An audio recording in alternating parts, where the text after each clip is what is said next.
Hello friends, welcome to our channel unique master. நம்ம வந்துட்டு இந்த வீடியோவில் என்ன பார்க்க போகிறோம் அப்படின்னு கேட்டிங்கன்னா, மெக்கானிக்கல் இன்ஜினியரிங் பற்றி தான் தெரிஞ்சுக்க போகிறோம். நிறைய பேர் மெக்கானிக்கல் இன்ஜினியரிங் வந்து வேஸ்ட்டான கோர்ஸ்னு நினச்சிட்ருப்பீங்க. ஆனால் இதுக்கு வந்துட்டு நிறைய குரோத் இருக்குது.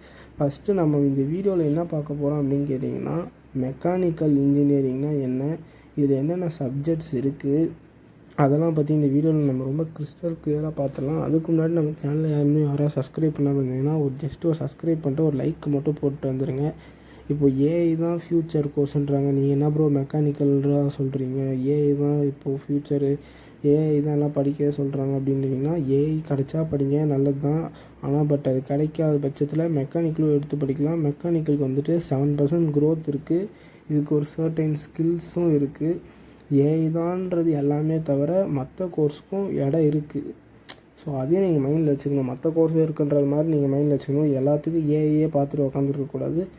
அப்படின்னு கிடச்சா பெஸ்ட்டு படிங்க. ஆனால் இந்த வீடியோவை பார்த்து உங்கள் பாதி எதுவும் அதை கரெக்டாக சூஸ் பண்ணுறேன், உங்களுக்கு நான் ஹெல்ப் பண்ணுறேன். ஃபஸ்ட்டு இதோட சப்ஜெக்ட்ஸ்லாம் என்னென்னு பார்த்துக்கோங்க. தெர்மோடைனமிக்ஸு இதெல்லாம் வந்துட்டு சப்ஜெக்ட்ஸ் ஒன்றுனா சொல்கிறேன். இது வந்துட்டு உங்கள் செமஸ்டர் ஏற்ற மாதிரி பிரிச்சுருவாங்க. ஃப்ளூயிட் மெக்கானிக்ஸு இப்போலாம் ஒன்றுனா காட்டுறேன். இதில் நிறைய சப்ஜெக்ட் இருக்க மாதிரி இருக்கும், பாருங்கள். ஆனால் வந்துட்டு எப்படி சொல்கிறது, உங்களுக்கு நிறைய சப்ஜெக்ட் இருக்கிற மாதிரி இருந்தாலும் இது ஈச் செமஸ்டருக்கு பிரித்து உங்களுக்கு 6 சப்ஜெக்டாக 6 மாதத்துக்கு கொடுத்துருவாங்க. ஸோ சப்ஜெக்ட்டு காட்டுறவங்கன்னா பார்த்துட்டே வந்துட்டுருப்பீங்க. ஓகே, இதுதான் சப்ஜெக்ட்ஸ் ஃபுல்லாக இருக்குது. இத்தனை சப்ஜெக்ட் இருக்குது இதில். இதுதான் ஃப்ளூயிட் மெக்கானிக்ஸு. அதுக்கப்புறம் வந்துட்டு இது இன்ஜினியரிங் மெக்கானிசம்ஸு, இன்ஜினியரிங் ஃபிசிக்ஸ் சம்மந்தப்பட்டது தான். Strength of material, next kinematics, manufacturing, chemistry கொஞ்சம் வரும், ஆனால் கற்றுக்குங்க. ட்ராயிங் வந்துட்டு நீங்கள் நல்லா பண்ணுவீங்கன்னா இது உங்களுக்கு ஈஸி. நெக்ஸ்ட்டு மேத்தமெட்டிக்ஸும் இருக்குது. டிசைனிங் நீங்களே உங்கள் ஓன் டிசைனை போட்டு நீங்கள் கொடுக்கணும். நெக்ஸ்ட்டு மெக்கட்ரானிக்ஸ் இருக்குது, சாலிட் மெக்கானிக்ஸு, அதுக்கப்புறமா ஒர்க் ப்ராக்டிஸு, அப்புறமா வந்துட்டு work shop practice, control system. Best யாருக்கு அப்படின்னு கேட்டிங்கன்னா, இந்த ஃபிசிக்ஸில் நல்லா மார்க் ஸ்கோர் பண்ணியிருக்கீங்க பார்த்தீங்களா, அவங்க இது நல்லா எடுத்து படிக்கலாம். ஓகேங்களா. Engineering designing, okay. அந்த ஃபிசிக்ஸில் எம்எஸ்சிலாம் பண்ண முடியாது ப்ரோ, இன்ஜினியரிங் தான் ஸ்ட்ராங்காக இருக்காங்க வீட்டில் அப்படின்னு கேட்டிங்கன்னா, நீங்கள் பெஸ்ட்டு இதை பண்ணலாம். ஏன்னா எம்எஸ்சி ஃபிசிக்ஸ் நாங்களாம் பண்ண முடியாது, பிஎஸ்சி எம்எஸ்சிலாம் எங்கள் வீட்டில் அலோட் கிடையாது, இன்ஜினியரிங் தான் படிக்க சொல்கிறாங்க அப்படின்ற கட்டாயத்தில் இருக்கீங்கன்னா பெஸ்ட்டு உங்களுக்கு மெக்கானிக்கல் தான். ஸோ இதுக்கு சில ஸ்கில்ஸும் வந்துட்டு இருக்குது. அது இப்போ நான் ஷோ பண்ணுறது இன்னும் சப்ஜெக்ட்ஸ் நல்லா பார்த்துக்கோங்க. இது வந்துட்டு இன்னும் அப்புறம் இத்தனை சப்ஜெக்டாக ஸ்கூல் 6 சப்ஜெக்ட் தான்ற மாதிரி வரி பண்ணிக்காதீங்க. இருக்கிற ஒரு கண்டென்ட்டும் ரொம்பவே வேல்யூபிள். ஸோ மிஸ் பண்ணாமல் பாருங்கள். ஸோ இதோட ஸ்கில்ஸ்லாம் காட்டுறேன். பேசிக் ஸ்கில்ஸ் தான். ப்ராப்ளம் சால்விங், கம்யூனிகேஷன் பெஸ்ட்டாக இருக்கணும், நல்லா கற்றுக்கோங்க. இங்கிலீஷ் கம்யூனிகேஷன் பெஸ்ட்டு மஸ்ட்டு உங்களுக்கு வேணும்.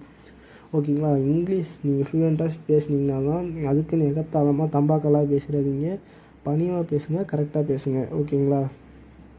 இது யாரோ side disturbance. Okay. Creativity, knowledge இது வந்துட்டு பொதுவாக இருக்கிற பேசிக் நாலேஜ் இருந்தாலே போதும். ரொம்ப அப்படியே அடிப்படியாலாம் இருக்கணுன்ற அவசியம் இல்லை. டீம் ஒர்க்கு நீங்கள் உங்கள் எல்லாருக்கிட்டையும் எல்லாம் உங்களை ரெடிக்யூல் பண்ணாலும் நீங்கள் கிறிஸ்டல் கிளியராக இருங்க. ஓகேங்களா. ஓகே, டீம் ஒர்க்கு ரொம்ப முக்கியம். சரி, ஜாப் ஆப்பர்ச்சுனிட்டிஸ்னால் இதில் என்னென்ன இருக்குதுன்னு இப்போ காட்டுறேன். நெக்ஸ்ட்டு அதுக்கு முன்னாடி ஸ்கில்ஸ் ஒரு நல்லா பார்த்துக்கோங்க, சப்ஜெக்ட்ஸ் எல்லாம். ஓகே, நெக்ஸ்ட்டு இதில் ஜாப் ஆப்பர்ச்சுனிட்டிஸ் எந்த மாதிரி இருக்குதுன்னு பார்த்துக்கலாம். Mining engineer, water engineer, aerospace, mechanical engineer, automobile engineer, CID technician, nuclear technician, அந்த மாதிரி நிறைய இருக்குது. இதில் முக்கால்வாசி நீங்கள் ஸ்பேஸ் எக்ஸாம் எழுதி ட்ரை பண்ணுற மாதிரி இருந்தால் உங்களுக்கு இது ஓகே. 2 கேட்டகிரி. ஒன்று வந்துட்டு ஃபிசிக்ஸ் என்னால் படிக்க முடியாது ப்ரோ, ஆனால் எனக்கு இந்த இன்ஜினியரிங் சூட் ஆகும்னா கண்டிப்பாக சூட் ஆகும். இன்னொன்று எனக்கு ஸ்பேஸ் சயின்டிஸ்ட் ஆகணும்னு ரொம்ப ஸ்பேஸ் சைடுனா அதுக்கு இஸ்ரோ, நாசா நிறைய என்ட்ரன்ஸ் எக்ஸாம் இருக்குது. அதில் ஃபஸ்ட்டு ப்ரிஃபரன்ஸே மெக்கானிக்கல் தான். உங்களால் கண்டிப்பாக முடியும். நீங்கள் வந்துட்டு மெக்கானிக்கல் சூஸ் பண்ணுறது ரொம்ப பெஸ்ட்டுன்னு நான் சொல்லுவேன். உங்களுக்கு ஸ்பேஸில் இன்ட்ரெஸ்ட் இருந்தால் அவங்க சொல்கிறாங்க இவங்க சொல்கிறதெல்லாம் கேட்காதீங்க. உங்களுக்கு எது பிடிக்குது, எந்த பாதையில் போகணுன்னு நினைக்கிறீங்களோ அதுக்கேற்று போங்க. All the best for your career. Thank you. நம்ம சேனலை சப்ஸ்கிரைப் பண்ணிவிடுங்க.